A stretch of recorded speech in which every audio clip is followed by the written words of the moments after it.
Hi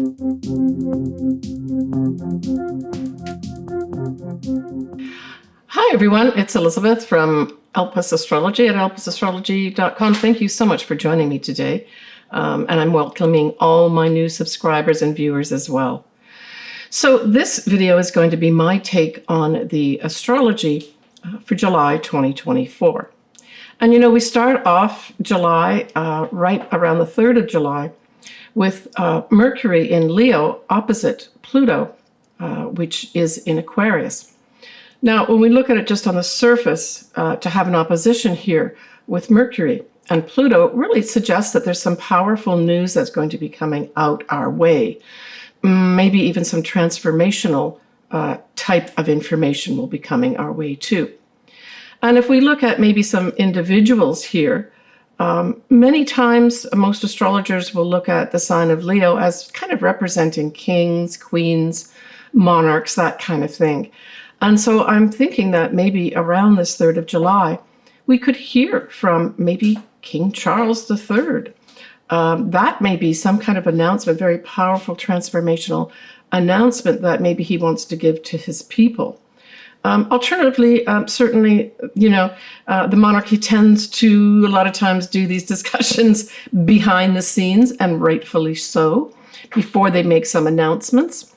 But I think there's something in that realm here too. Now, there are other royal families too, so it's quite possible we will hear maybe from more than one royal family with regards to some powerful change or transformation within their group.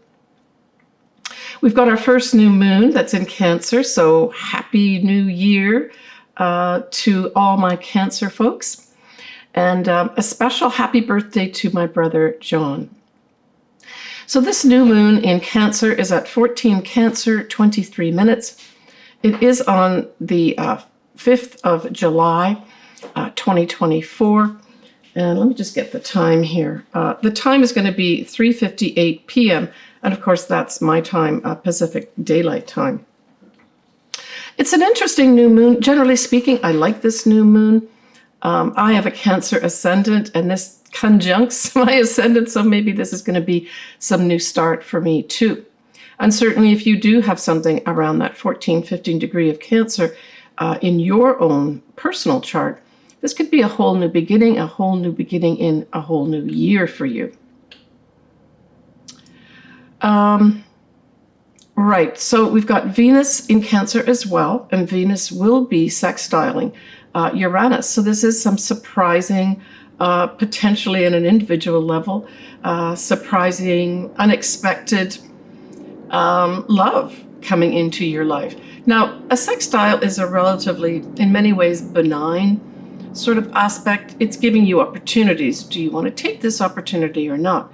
It can also bring some, on a more global level, bring in some opportunities for change in the money markets that we have. And, you know, if you have something around this degree, and my charts are always on this video part of it, so you can see the degrees as well. But we're looking really at the latter part of Cancer here. You may have some opportunities to make some money. Simple as that, right? We also have Mars trining Saturn, which is retrograde.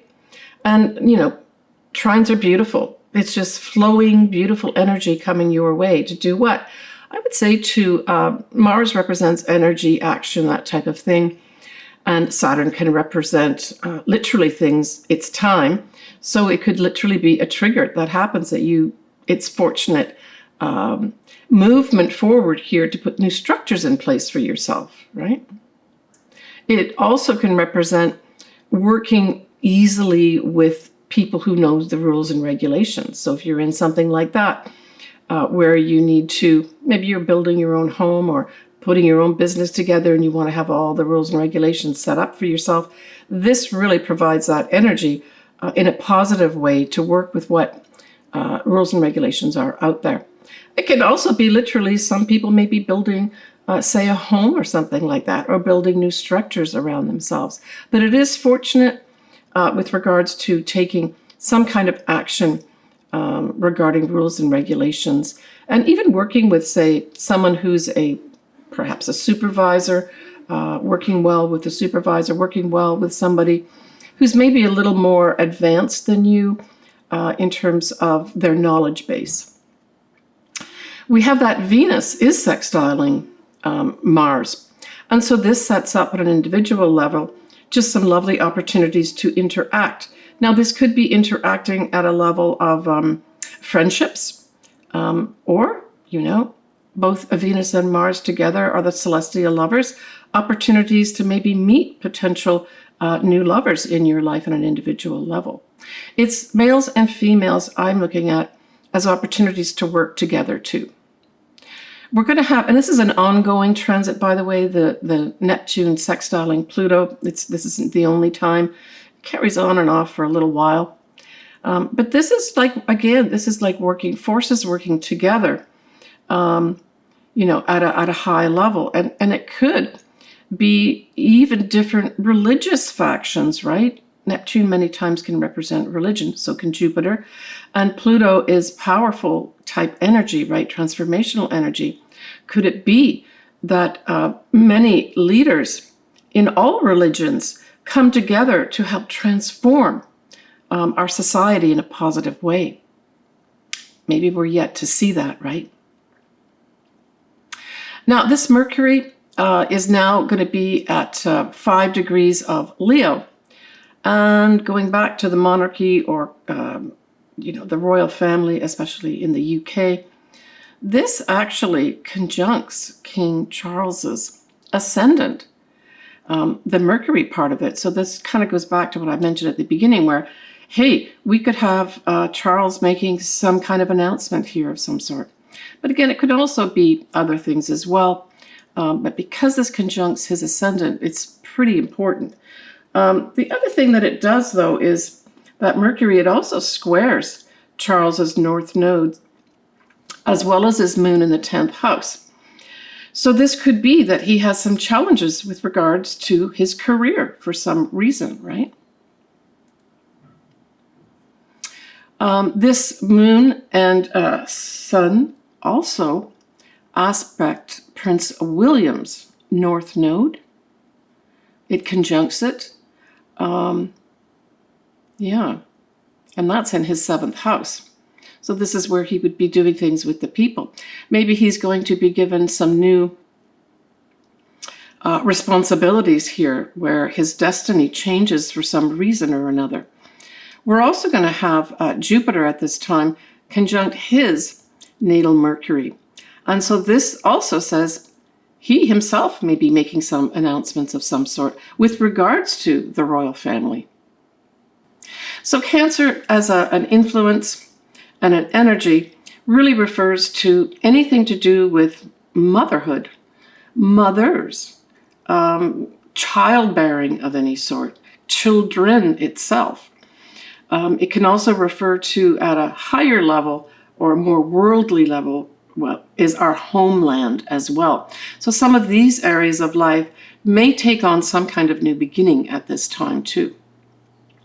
And of course, in the USA, this is right around the 4th of July, which is, when we celebrate our independence. And I won't forget my Canadian compatriots who actually have their day of celebration of Canada Day, and that's going to be on the 1st of July. So this new moon kind of encompasses both those celebrations, but in particular the USA.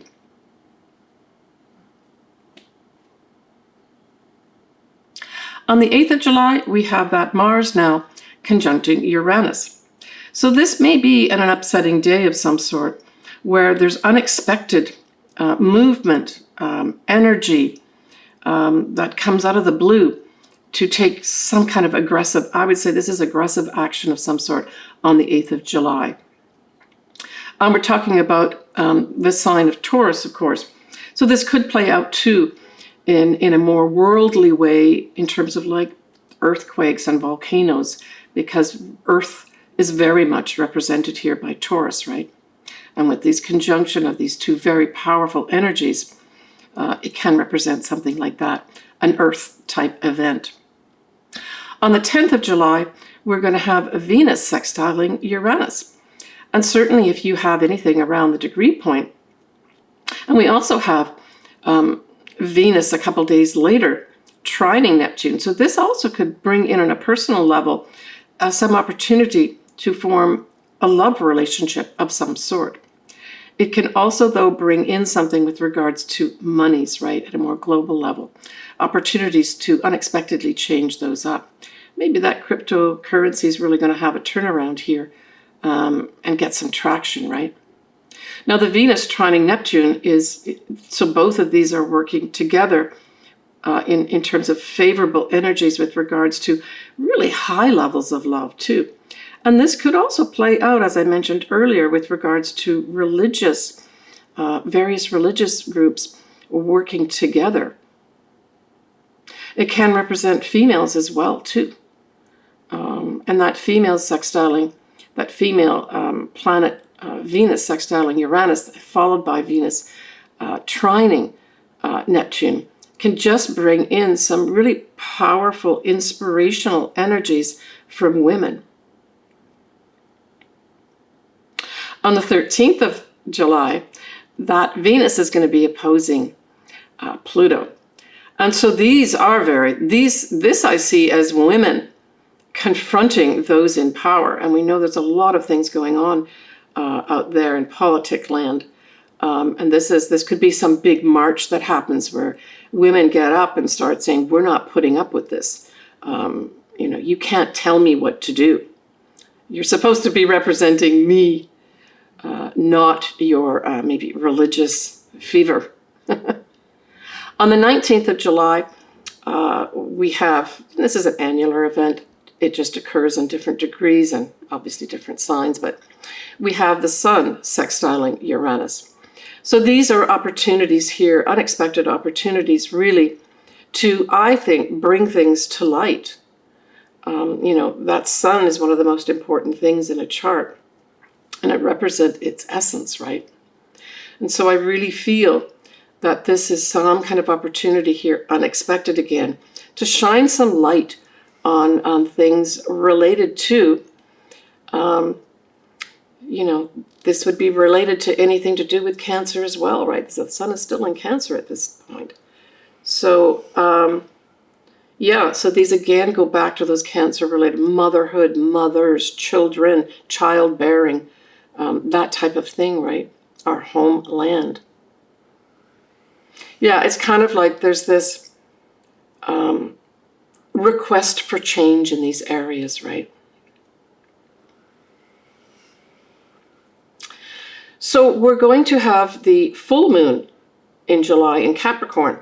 Now, this is the second full moon in Capricorn in a row. We had the first one in June, which is right around the beginning degrees of Capricorn, so it suggested a beginning. But this full moon in Capricorn is going to be at 29 degrees of Capricorn in 8 minutes, so there's 30 degrees in every sign. We know that this is right at the end of the sign. This is what's called an anaretic degree. It is a critical degree as well. And it tends to bring things up to a high intensity level, the 29 degree mark. And so I would say this is going to be an intense time, right? And this is going to be on the 21st of July. Let me get the time for you as well. Yeah. So the time is going to be at 3:16 a.m. Pacific Daylight Time on the 21st of July here. We're going to have this moon conjunct Pluto, but Pluto is kind of out of that sign, right? Pluto is still at 0 degrees of Aquarius, but that's right up next to the end of Capricorn, which is where this moon is. So we know the moon is in one sign, and then the sun will always be in the opposite sign for a full moon. So we also know that the sun is opposite to Pluto. So I would say that this is going to be a pretty intense full moon is what it boils down to. And certainly if you've got, let's just say you're a Capricorn Ascendant or a Capricorn Sun, and you were born towards the end, the Capricorn Suns in particular here I'm talking about, if you were born towards that end of Capricorn, this could be some kind of real big illumination for you that goes on. And with Pluto involved, it's transformation. So for some folks, maybe Capricorns that have been waiting for some big change to happen, this might be your time here on the 21st of July to transform your life. So yeah, it's culminations of the full moon, shining a big spotlight on something. And Capricorn, what is the Capricorn energy? Well, Capricorn's ruled by Saturn. So we know that we've got a more older type energy surrounding this. And in particular, I'm thinking that there may be, literally at a global level, some structures in politics, in government that have to come tumbling down here. And this could be in many different places in the world where we've got a lot of conflicts, right?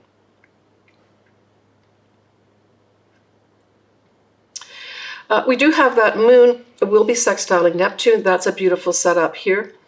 So the moon on a global level can represent people. And so this is people getting opportunities to have great inspiration.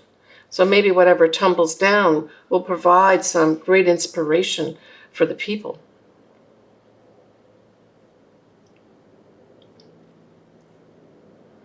We have Venus sextiling Jupiter, which is beautiful at this time. I mentioned that the moon will be sextiling Neptune, but of course then the sun is going to be trining Neptune. See, these is very positive, inspirational energies. Now, we're going to have Mercury at 26 degrees of Leo at this time, so it's still in Leo, but it's going to be squaring Uranus. Straight off, this is just upsetting news. And again, I kind of go back to potentially royalty of some sort, where something unexpected is announced from them. So maybe we won't have the announcements at the new moon in Cancer. Maybe these will all be discussions behind the scenes. And then at the square, there's some upsetting news that's delivered to us. But certainly, just generally speaking, this is unexpected news that provide challenges, right?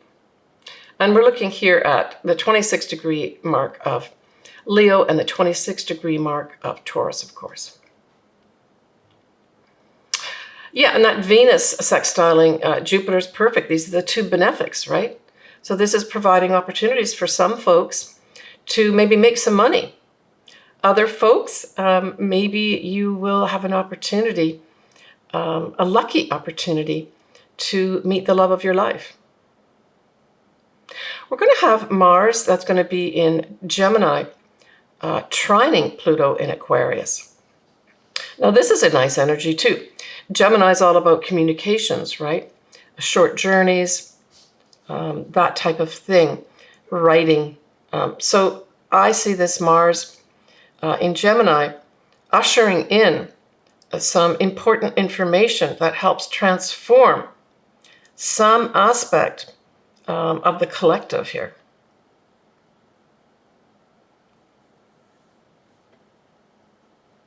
So we end July on the, well, we don't end July, but we end this last aspect on the 23rd of July, and that is going to be the Sun opposite Pluto. A very powerful time where I would say some confrontations are going to be happening here with regards to people in power, just generally speaking, right? All right, when we have a little bit of a peek at August, we're going to have a Mercury retrograde that will start at 4 degrees of Virgo. And actually, going back to King Charles here, it's going to be conjuncting King Charles's Saturn in the second house. So there may be another iteration of something coming out from the royal family. We're going to have a new moon in Leo, and I really like that new moon towards the beginning of the month of August. And then we're going to have a full moon, which is actually going to be at 27 degrees of Aquarius. And that's going to be providing a square with Uranus. So that's going to be some important information that's going to come our way. I'll talk more about it in my August video. So let's move on to the horoscopes for your either using your ascendant and or your sun. Both are important in the chart. You choose whatever resonates with you, right? Right. So Gemini, when we look at that new moon in Cancer, It's in your second house. So right off the bat, we know that you're going to have some potential new opportunities in a job, making new money, especially if that money that you make is for some compassionate or nurturing type of situation. Also, Cancer, is very much motherhood. It is also the mother, it's the family type thing. So if there's anything in energies in that area, this could be a very favorable new start for you, Gemini, to make new money. And also, I'm getting this idea of you even potentially being able to maybe purchase some new possessions for yourself as well, especially ones that are going to make you feel better, right? Whatever that translates into. And the second house is also the house of values too. So you literally may be taking on some new values with regards to motherhood, the family, nurturing and compassion. You may also be saying, I need to take better care of myself here. I need to start nurturing me. Yeah, so some Geminis will have some of that type of energies happening around them too. Certainly if you're going to start a new job, Gemini, that new moon is going to be great for you. Now, the new moon is on the 5th of July. Typically, we like new starts just after that new moon. So if you are taking on a new job, maybe the 5th, 6th of July might be a good start date, right? Or the whole week during that time period. When we look at that full moon in Capricorn, Gemini, it falls in your 8th house. So as opposed to the second house of money that you earn, the 8th house really refers to more of your investments, your 401ks, money that you share with other people. It is also, your psychological selves. It's our sex life. It also can be inheritances. I'm not saying you're going to have that happen for you, an inheritance that is. But it does ask you to take care of, and it puts a big spotlight on, I would say, saving money as a biggest thing in my mind. That you may get some wrap up here with regards to maybe some investment that you've made, and maybe you're going to turn it over and put it into something else. It could also be for others that, you end some long-term psychological, maybe counseling that therapy that you've been undergoing that's have really been a benefit to you. And you already saw some of that in June. Maybe something as simple as your therapist was going to be leaving and you thought, well, maybe this is a good transition. You learned that in June. And then in July, around the 21st of July, you say, well, my therapist is going to be leaving anyway. I've gotten great benefit from therapy from this person. And I think I'm just going to wrap it up here and take my newly acquired skills and go out into the world.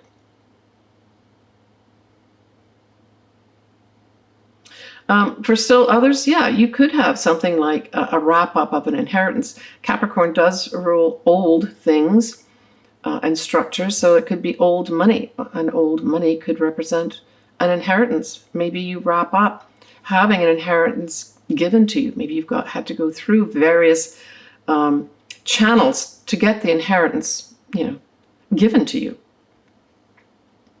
It could also be the wrap-up of maybe finishing off a loan that you'd taken out, that you see the end of it. You make the last payment on the mortgage.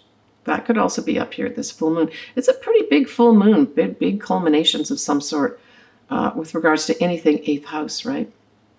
I mean, it could also say some Geminis were applying for a loan. You could also finally hear at this point that news about the wrap-up of the loan, where maybe they say, yeah, we've looked at everything carefully. You provide us all the documentations, and here you go. It is a full moon. Emphasis is going to be more on you wrapping up maybe the ending of paying off a credit card or a mortgage. But it could bring in something like, those who have the strings, the purse strings, provide some benefit for you. Take care, Gemini. All right, everybody. So that is it for me. I'm wishing everybody a great summer. I'm in San Diego, and we're just starting to get some real heat. But I know in other parts of the country, it's been boiling hot. So for those folks, I hope you get some relief. You know, I always love doing your charts. All my contact information is below. You can always email me. I love hearing from everybody, so please feel free to leave your comments. You'll always have something, at least a heart, sent back to you, right? Take care, everyone. Sending everybody lots of love and lots of happiness. Bye for now.